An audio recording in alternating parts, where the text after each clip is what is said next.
మంత్రివర్గ పునర్వ్యవస్థీకరణలో అన్ని ప్రాంతాలకు సామాజిక వర్గాలకు ప్రాతినిధ్యం కల్పించడంపై ప్రజామోదం లభిస్తోంది.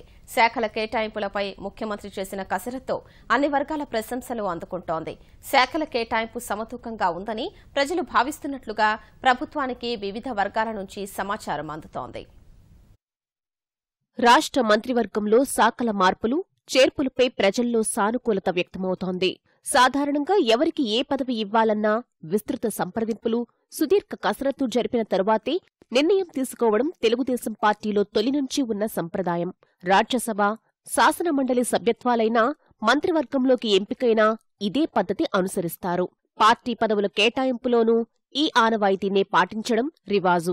గత కొన్ని రోజులుగా ముఖ్యమంత్రి చంద్రబాబు జిల్లాల వారీగా పార్టీ నాయకులతో వరుసగా సమావేశాలు నిర్వహించారు.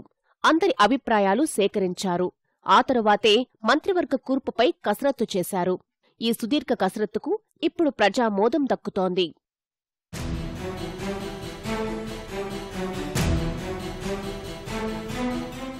సాధారణంగా ఏ మంత్రివర్గ విస్తరణలోనైనా అందర్నీ సంతృప్తిపరచడం సాధ్యం కాదు.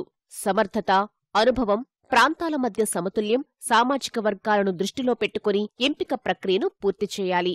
ఈ కసరత్తులో ముఖ్యమంత్రి చంద్రబాబుకు అన్ని వర్గాల ప్రజల నుంచి మంచి మార్కులే లభించాయి. కొందరు శాసనసభ్యులు వ్యవహరించిన తీరుపై ఆవేదన చెందిన ముఖ్యమంత్రి 3.5 దశాబ్దాల క్రమశిక్షణ గల పార్టీలో ఇలా వ్యవహరించడం సరికాదని సర్ది చెప్పారు.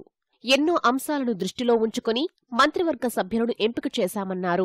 నాయకుడు చెప్పిన తీరుతో పార్టీ శ్రేణులు సంతృప్తి చెందాయి. ఈ 2.5 ఏళ్లలో ప్రభుత్వానికి ఎన్ని ఇబ్బందులు ఉన్నా సంక్షేమానికి పెద్ద ఎత్తున నిధులు ఖర్చు పెడుతూనే అభివృద్ధి కార్యక్రమాలు అమలు చేస్తున్నారు.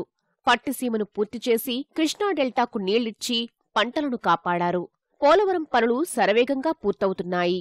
వెలగపూడి ట్రాన్సిట్ సచివాలయాన్ని రికార్డు సమయంలో పూర్తి చేశారు.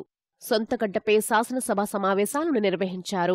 అమరావతి నగర నిర్మాణానికి అన్నీ సిద్ధమయ్యాయి. ఇవన్నీ ప్రభుత్వంపై ప్రజల్లో విశ్వాసాన్ని మరింత పెంచాయి. తాజాగా చేపట్టిన మంత్రివర్గ కూర్పు కూడా ప్రజామోదాన్ని తెచ్చిపెట్టింది.